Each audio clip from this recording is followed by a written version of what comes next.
The doctors had said they had never seen a child like that, and they didn't know exactly what was going on with her. To me, she was already Lizzie. She was our daughter. She's tiny. It doesn't matter. She's our baby.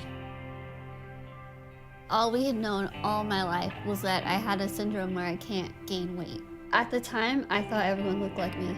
I couldn't recognize or tell that they didn't look like me.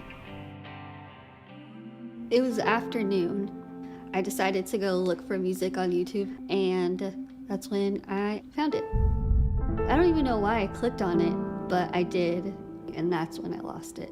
Calling me a monster or asking why my parents didn't abort me. I wish you were dead. Just pick up a gun and end my life. There's research that shows that if you ask kids to define what bullying means, they think it means getting beat up on the playground. It's hard when you grew up with that mindset to understand that there's a new phenomenon going on. How in the world can I forgive the people who told me to kill myself? Am I gonna let the people who said kill it with fire define me? No.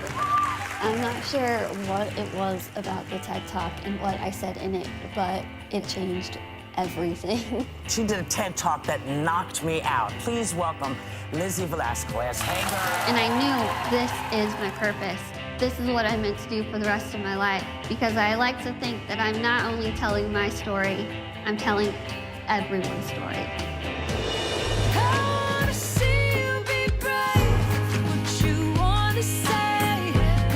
All I know is being knocked down and getting back up. I'm not gonna go away until they listen. That was exciting.